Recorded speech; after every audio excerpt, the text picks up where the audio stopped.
Welcome to the Redirect Podcast. My name is Abigail Hewins. And I'm Emily Rojas. The Redirect Podcast is a show where we shift the conversation back to books. We discuss themes from some of our favorite fictional books and how those themes show up in real lived experiences. On today's episode, we are discussing our recent book swap in which each of us read a book at the other's request. But first, if you've been enjoying the podcast, we would humbly ask that you support us in a few very simple ways. First, you can leave us a 5-star review on Apple Podcasts and just let us know that you're loving the show.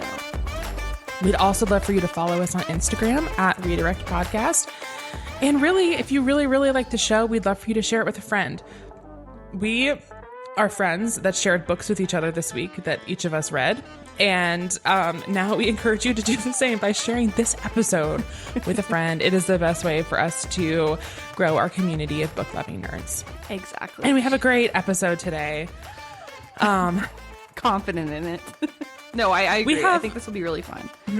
I've had a lot of things I wanted to say to Emily. Yeah, same. These books, but I've really been saving it. So I'm just really excited. So Emily, what were the books that we swapped? And what book did you give me and why did you give it to me?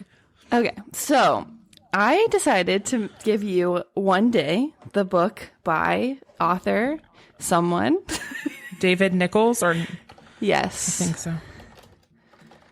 so. David Nicholls, you're right. And the reason I decided to do it is because I know you hated the movie. And it's not necessarily that I thought for sure you're going to love this book. I hoped you would. I think the book is better than the movie, right? So I felt like there was a chance, even if you hated the movie, you would like the book. And I really just thought of it because I own it. And I was looking at my bookshelf since originally we were going to send each other the books, although we decided to just do digital swaps. But I was trying to find a book I owned. And I just thought it was timely because the Netflix series just came out. I've been seeing a lot of people really liking the Netflix show. So I felt like, well, this is a way for us to talk about it because it's kind of recent and you've never read it. And I didn't think there was another way where you would read it. So. Absolutely. Yeah, that's right on track. Okay. I made you read Heartstopper Volume 1, which I think you did continue on past Volume 1. Oh, yeah.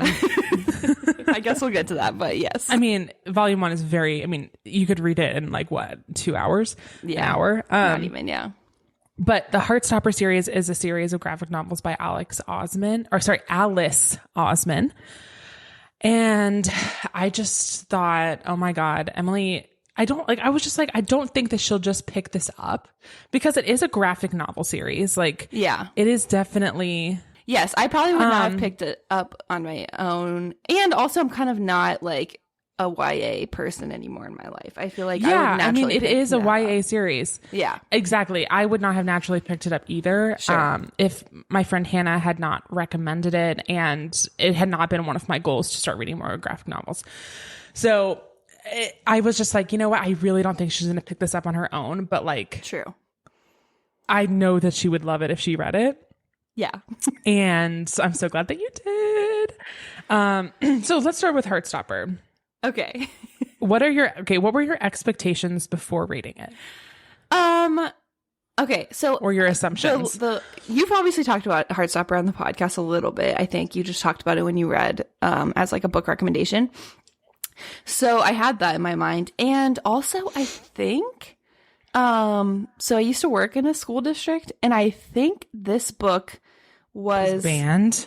I don't think it was banned, but I remember no, it was given to an elementary school kid. And that's probably not the target audience. A teacher gave it to a kid. If I remember correctly, I mean, this was a long time ago, but I do remember just seeing one scene out of it that maybe a parent was mad about. And yeah, definitely, I don't think this is appropriate for an elementary schooler. It's not inappropriate. It's just, it's definitely targeted towards high school kids, I would say. So that probably wasn't great, but that was my only impression of it. So I actually thought, I knew it dealt with mental health and obviously being part of the LGBTQ community. So I thought it would be more depressing, to be honest. And obviously it does deal with that stuff. Oh, really? Especially in the most recent one I read, which was Volume 4. So I read all the way through Volume 4. And yeah, so it gets a little heavier, but I would say I didn't expect it to be as like kicking kicking my feet, giggling, like crying because I'm so happy, you know. So I didn't expect that. I definitely thought it would be a little heavier, I guess, just from what I knew about it going into it. And it was nice. Okay, so now that we have explained that, what is it about? Right. Yeah, let's maybe tell the listeners, what is Heartstopper about? So, gosh, Nick and Charlie are their names, right? Yeah. Okay. I'm so bad at names, as you guys know. So it's about Nick and Charlie, and they're in school. They're in high school in the UK. They're British. They're Brits. Yes. So it's very hard because they're saying, like, I'm in year 11. I'm like, I don't know what that means. But it really helps because the author puts these little, like, doodles at the end that will have, like, their age and stuff like that. So they're, like, 15 and 16, which also is really young, by the way, because I'm always like, oh, my gosh, they're so little, you know? And, like, I feel like that does come through, though. Like, it does. They love each other, or they fall in love like appropriately for being 15 and 16. This is not like Euphoria where like this is like wholesome, like, oh my gosh, are we gonna hold hands? Like, yes, we're making eye contact. Yeah, this feels really real of what it was actually like to be in high school for some people. Maybe not either of us, but not to be maybe 15. What it should be like. Yeah. I don't know. Like it's all very, very wholesome and innocent. Yes, it's very sweet. So yeah, anyways, they're in school together. Charlie is like openly gay and has faced some like bullying for that in the past, but now is kind of more accepted mostly by his school. They go to an all boys school, and Nick is like, he doesn't think he is gay, and they end up kind of having this friendship, falling in love, and he's questioning like, what am I? Who am I? And kind of coming to terms with like his identity, and that's kind of the gist of it. It kind of, I think, in one of the author's notes or something in one of the books, she said like, I've always thought the getting together part of the relationship is just the beginning of the story, not like the end. And so then it kind of goes like they get together in the first book or for a volume or whatever, and then they go through more life things together. They go on a little school trip to Paris, and they, you know, deal with maybe friends who aren't accepting and friends who are accepting, and parents and family drama. And then Charlie does struggle a little bit with his mental health and eating disorders. And so they kind of go into that. And I just thought I just want to say, to start off our discussion that's already started off, this book to me is the high school equivalent of what Are You There, God? It's Me, Margaret is to middle school or late elementary school. Like, I wish I had read this book.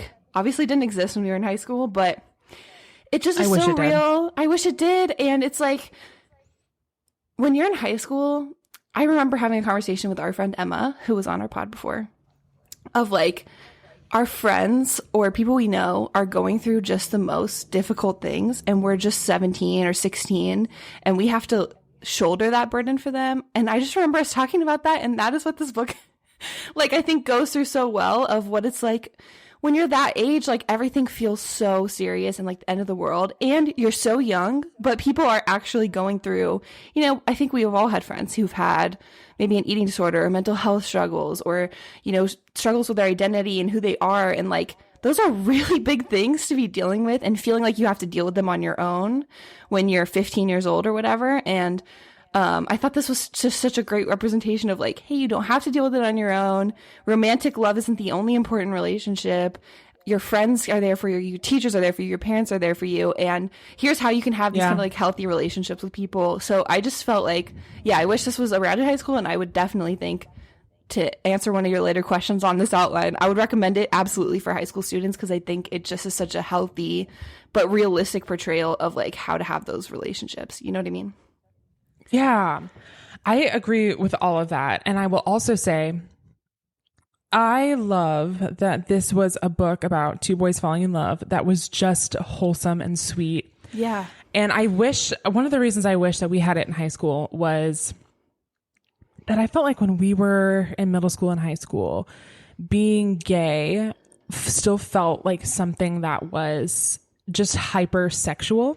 I don't know if you understand what, but it's like, no, I get it's that. like, you can't just have a crush. It has to be like it's about your sexual attraction. And this is not what this is about. I mean, it is a little bit because that's just the nature of like having a crush on someone, but yeah, that's not the only thing.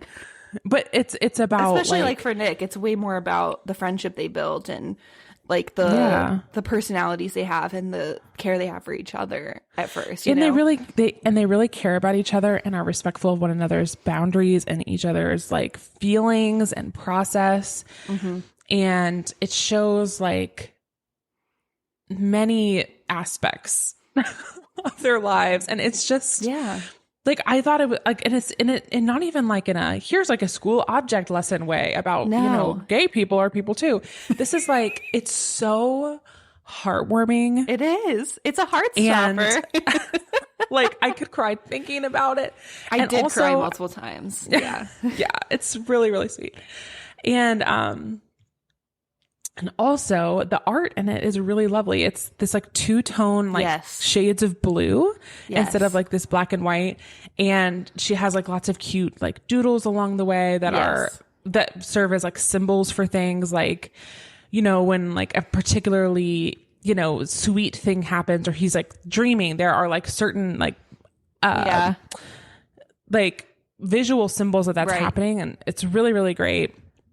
I was going to say that there's so many, I don't know. It's so simple because it's pure dialogue, basically. I mean, there's some inner thoughts, but because of the nature of a graphic novel, it's mostly just the dialogue.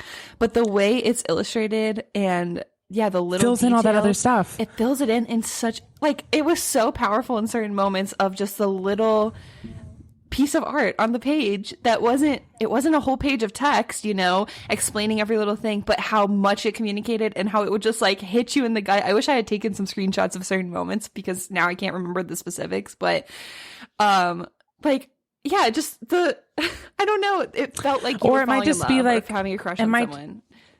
Yeah, or it might just be like a spread of 2 pages of just like the way that Charlie is looking at Nick, or like the way he's like looking up and then looking down, and it's like it's what like in a page of like narration would be, but it's just this wonderful like incredible skill that I have like not even remotely close. Like there's no, oh my god, like that in itself is just such a magical part of it.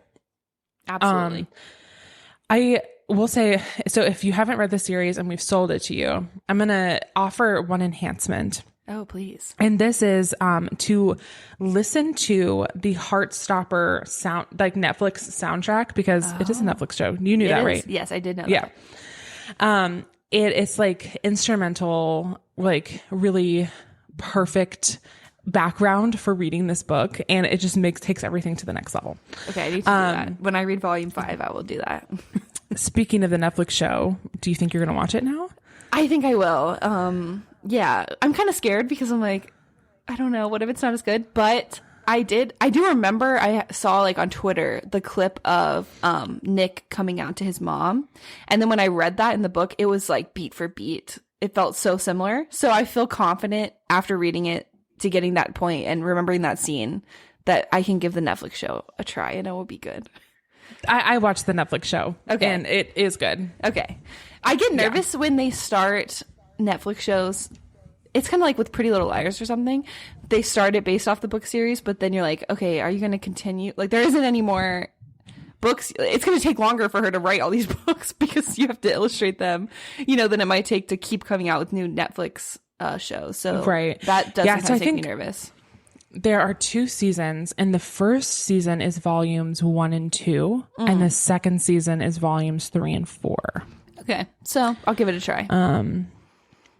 Yeah, it's just lovely, and I would recommend this to teenagers, and I would also recommend this to adults. Absolutely.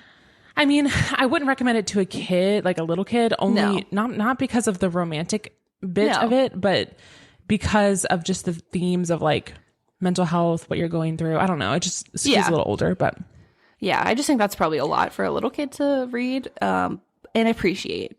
Also, like, you know, but definitely I would say if you're in high school or if you know a high schooler, this is such a great book. And it is, and like you said, I mean, I read volumes 1 through 3 in one sitting after work one night. Like they do not take that long. I started at like 5 and went to like 9, but like, you know, you can read one book in an hour or two because it is illustrated. And so they move really fast. So I think this is great. If someone isn't into reading as well, this could be a really like nice bridging of the gap because it's not too much text that you're reading. It's more like taking in the whole picture. So it could be a great intro for someone who's in high school or whatever. But yeah, it was so cute. I'm so glad. I'm all in. Also, I want to say, for everyone who likes Heartstopper, because this reminded me so much of a fiction podcast that I love. So I wanted to recommend it. Please. There is a fiction podcast I am obsessed with and I would die for. It's called The Bright Sessions. And it follows a therapist, Dr. Bright, who her specialty is like teens and young adults who have special abilities. So she has someone who every time she has a panic attack, she travels back in time. There's people who can read minds. And then the people this really reminded me of was kind of, I would say they're like the main couple of this series, I feel like. But they're in high school and one of them has like special abilities and he is an empath. So he can feel like the emotions of everyone around him. And his name is Caleb. And then he falls in love. He's very much like the Nick character to me. He like didn't identify as gay or LGBTQ, played on the football team, was like a jock, but he ends up kind of through his empathetic ability, falling in love with empathic. Thank you. Another student who doesn't have any kind of special abilities named Adam, who's like more dorky, like nerdy, quiet. But they just reminded me so much of that couple. And, so it starts with the Bright Sessions, but there's actually like 2 spin-off series kind of this podcast that also have Caleb and Adam in there. So you really get to see their whole story all the way through their college years and into like young adulthood. So if you like the Charlie Nick dynamic and you're looking for a fiction podcast, which is a whole new world that I would love to recommend anyone anything in, but I really recommend this. The voice actors are so good, and I just kind of picture them in this book because the story is very similar and like, you know, high school love and kind of very similar like tropes involved. So I would recommend This is for kids who listen to Adventures in Odyssey. Yes. This is for you. This is if for you've been you. looking for something to scratch the Adventures in Odyssey itch in your brain. There's so much out there for you, but definitely start with the Bright Sessions. It's so good. And it's complete. Like they're completely done.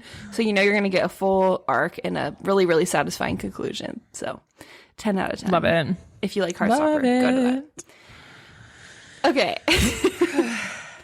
Now that one's happy, let's get depressed.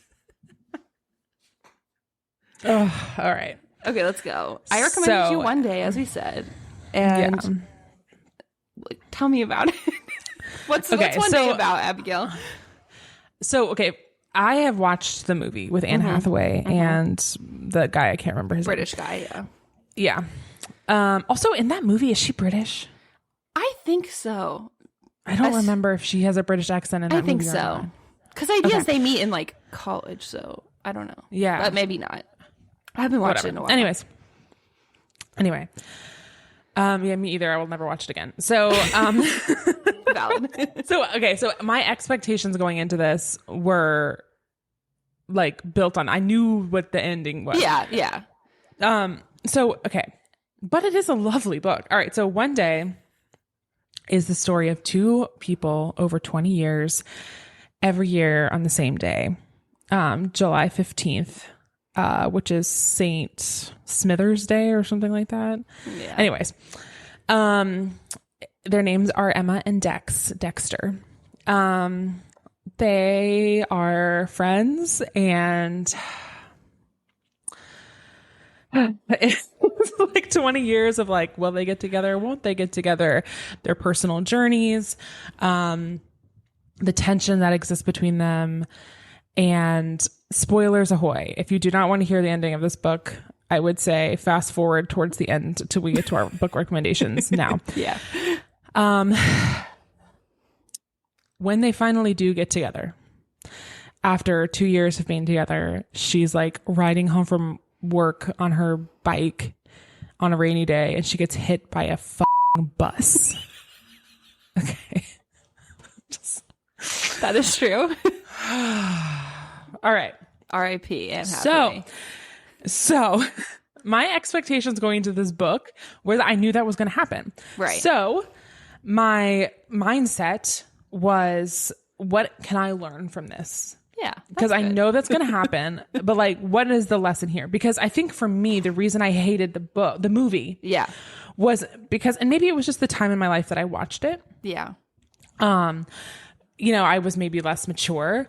But the reason I didn't like the movie when I watched it, which was maybe like 10 years ago now, was because I felt like it was all for nothing. Yeah. Like, I felt like this is pointless. Why did she get hit by this bus? Like, it just felt like, oh, we're just killing to kill. Yeah. Like, she's just going to die to die. So, yeah. Like a shock factor just, kind of thing of not. Yeah. And it's just going to make you cry. Yeah. And you're going to cry in this movie and you're going to think that it's good because you cried, but is it? Like, that's my thing. Like, are you making this depressing so that people think it's good? Or is there a lesson to be learned? You know, and then I'm okay with it. Like, I would say like the most recent Thursday Murder Club book, like I cried like a baby, but I felt like it was earned and that there was something that I got out of the sad thing. It wasn't pointless. Yeah. Yeah. So it's not that I'm like totally against sad things, but I mean, I definitely have a different relationship with sad things than you do.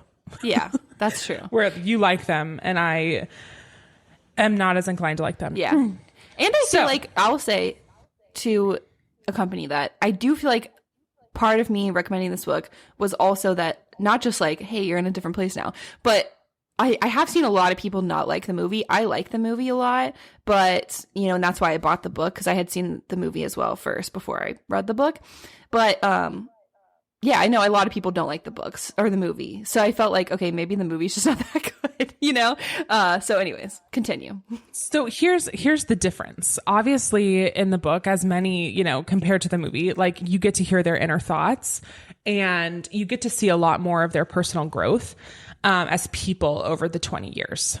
And so there's a lot more context, like, because you're seeing that. And also one thing I loved about the book was the narration, and the way that the story is told was just very, very nice. And, like at no point was boring. Like it was very interesting. And also another thing I love is that we all know that I love a time jump, and this is like every chapter is a year time jump. Yeah. So you kind of get to put together, okay, well, like what happened in the last year? Like, yeah. So the author kind of has to use like context clues to tell you, without exactly saying, here's everything that happened in the last year. Right. By describing the changes in their lives, you can infer what happened over the last year. Mm-hmm. Which is really cool. And I think there is a lesson to be learned in that. Like a moment is just a snapshot in time. Mm-hmm. You know, and like a day is just, it's reflecting a lot of what came before you. So I loved that about the book. Mm-hmm. I thought that was great. I thought it was really well written. And the entire book, I felt like there was a metaphorical and, in a sense, literal bus coming toward me. And that bus came. Yeah. And honestly, when the bus hit her, and she died. Yeah. I didn't even cry at that part. Because I was like, I'm so ready for the bus to kill her. Yeah. Yeah. What I wasn't ready for was the few chapters after that discuss like the day after the day that they met. So July 16th, 1988. Yeah. And then the 2-year anniversaries, or the 2 anniversaries post her death. That Dexter commemorates. And that was a lot. I was just like, how do you go on when your spouse dies? Yeah. How do you do that? I cannot even fathom it. And the whole time I'm sitting there thinking like, I just don't know how I would go on if Zach died. I just don't know how I would go no, I do think it. about that often, unfortunately. So Oh my God. And also just his growth. And I'm still grappling with like, what was the lesson? I think that there was a lesson here. Maybe part of the lesson is like, you know, time isn't guaranteed. And so like, if you love someone, say it. Yeah. You know, like, cause you know, back at like at the beginning of the book, like he writes her a letter that like he gets drunk and loses and never sends. But basically it's like to the effect of like, hey, like, let's try it out. Yeah. And there's just so many opportunities for them to get together, and they never do until they don't know it, but there's only 2 years left of her life. Yeah. And then,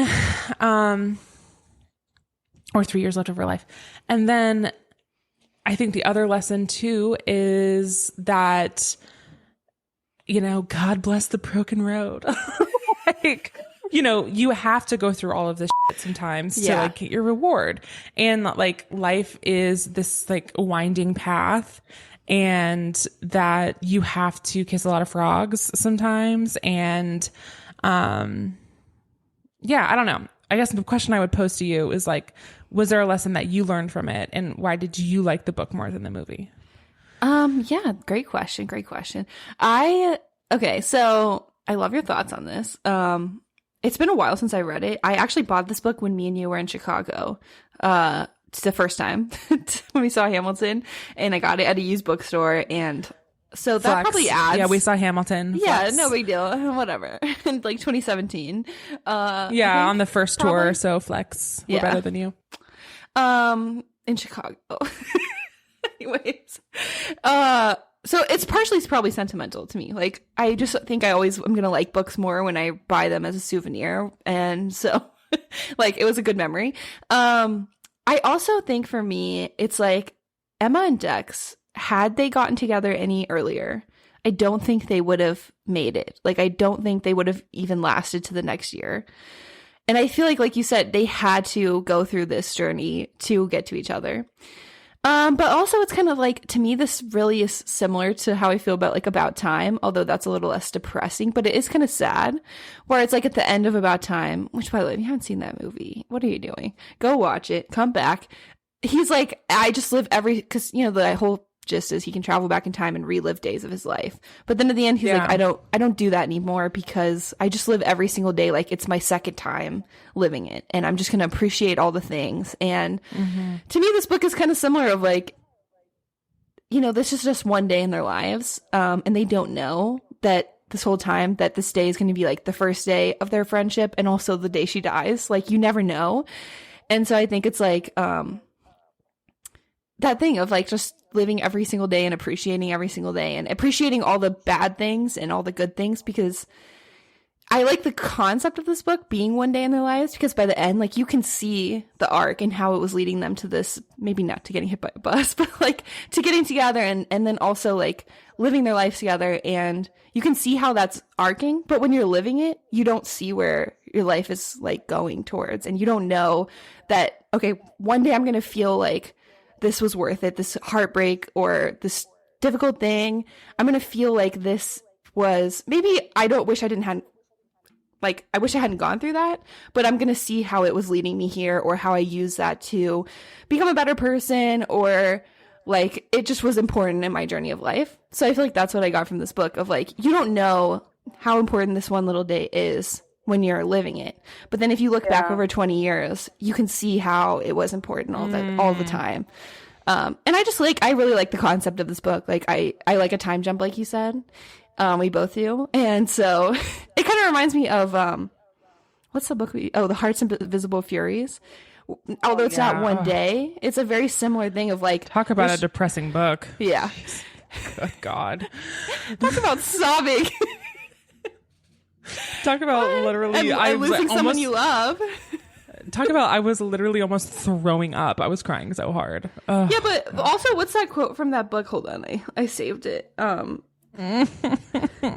it's like, okay, while you're looking that up, I will say maybe also part of the lesson is just like, hey, one day you die. Like, yeah, you know, hey, like one day you die and the world goes on without you, and like what is going to happen, like what's the impact of your life going to be on the people that you leave behind. Exactly. And like what, like because you get to see Dexter like 2-3 years after she passes away, and how that shapes him and like who he decides to be because of her. Yeah, it's like he says, okay, this is from The Hearts of Visible Furies. Someone asked, like, does it ever get easier? Because he lost his partner, you know, many years ago at this point. And he says, it does. I said, you reached a point where you realize your life must go on regardless. You choose to live or you choose to die. But then there are moments, things you see, something funny on the street, or a good joke that you hear, a television program you want to share, and it makes you miss the person who's gone terribly. And then it's not grief at all. It's more of sort of bitterness at the world for taking them away from you. I think of Bastian every day, of course, but I've grown accustomed to his absence.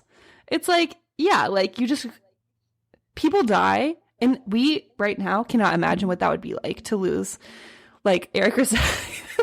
that's the part that makes you sob. And I hope I never live to see that day, you know. But you know, people go on, but you're like you said, the impact, and there's gonna always be those things where you're like hit in the gut again of missing that person. And I think that's why I love this book. And sometimes you just need a book that makes you cry. Honestly, I haven't read a lot of those recently, but sometimes you just need it.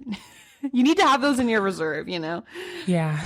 I mean, what I will also, just as like a neutral recommendation for this book, is that I listened to this book yesterday while I was cleaning my house. I did like a deep clean of my house for like 7 hours. I need that. And I had this book on like 1.75 speed, and the narration was amazing. And great. The voice was very pleasant. And so if you want to read this, if you want to listen to this, it is a good book to listen to. Yeah.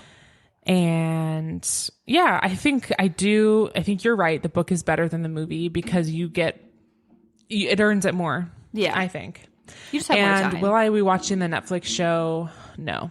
Yeah, that's fair. I've seen 2 iterations of the story. I've learned what I need to learn. Yeah. I have heard a lot of great things about the Netflix show. And when I'm in that place where I'm ready to be hurt, I will probably watch it. I'm like, right now I'm on Deal or No Deal Island. So that's where I'm at. Okay, but mentally. when I get to a place where I am ready for one day, I would love to watch the Netflix show because I have seen really great things about it. Mentally, and I've been binge watching it, and it's actually great. Not really, I don't think the show is great, but Boston Rob is excellent, so I recommend that as well. Oh my god. Mentally, I'm on Deal or No Deal Island. It takes really a lot. Amazing. Like, I like sad books, but it takes a lot for me to do a sad movie or TV show. Like, that's just a very specific mindset for me. I don't know why. I don't really like TV shows, honestly. Like, or movies. Like, I just like reality TV a lot of the time. So, you know what I'm saying? Like, it's going to take way more for me to get to watching this than it would for me to read this book again. Oh God. But I'll get there. I thank you for having me read it. I think it has redeemed the story a bit in my mind. And I'm going to treasure the Dex and Emma that I know from the book and not from the movie. Forget the movie. I mean, not to say that the movie is categorically bad. I do really think that it probably had to do with where I was in life at the time. And it doesn't earn it as much. It doesn't. I couldn't it is way more like see the nuance of the story, you know? Yeah, I agree. So, but you know what? As far as like the book swap goes, I'm glad you recommended it to me because you're right. I would never have read this on my own volition. I think me either. I think this was a great idea, and I think everyone should try this. Of course, you don't have the accountability of having to then go and talk about it, so it makes it a little harder. But I will say it was hard to kind of pick something because most of the books I recommended to you, you've already read. Right. Because you just listen to me. Yeah. Yeah, and you have great taste, so. And I feel like it was kind of hard. It was hard. Okay, what should I give her? I feel the same. Yeah. And I was originally trying to think of books I already had, so that also limited it because, you know, like I try to not keep too many books, as I said, with 2 bookshelves in view behind me, but I try to turn them over. We should absolutely do this again. I agree. This would be fun to do again.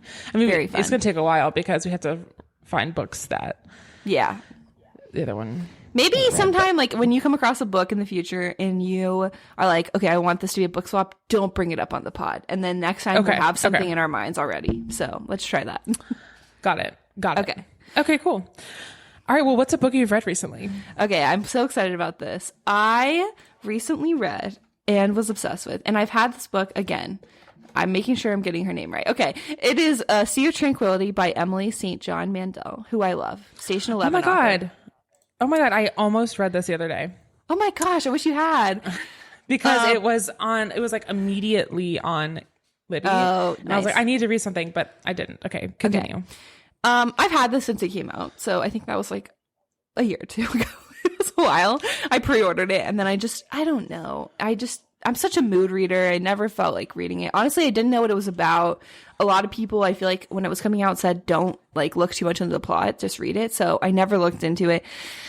Anyways, but I love her. I love Station 11. I read her book, The Glass Hotel, as well, which I didn't like as much, but I think I talked about it on here maybe. It's like was a slow start to get into, but then I really liked the ending. I actually think this book is a little bit enhanced by that book because there is like a side character from that book is kind of a main character in this one. So I don't know. You don't have to, like, it's not necessary at all, but it definitely would enrich the reading of this book a little bit. But this book is so interesting. So it takes place in the future, kind of, also in the past, but the Sea of Tranquility, there's like a moon colony. So it's built by the Sea of Tranquility on the moon. And I don't even know how to describe it, but there's time travel and there's kind of an investigation of sorts. I actually don't want to spoil really anything because I think it's worth reading, but it is a time travel book. So there's like a vignette from like the colonies of America, then like maybe the 1900s or something, and then kind of our present day, and then the future when there's this moon colony. And it's just really weird and interesting. It's kind of like a meta book because there's a character who basically is like a self-insert almost for Emily because the character is an author who wrote a book about a pandemic and then a pandemic ends up happening. Okay. But it's very interesting, and I think there's a reason why she did that without giving anything away. Anyways, it's very weird. So say that it's weirder than Station 11 if you only know her from that.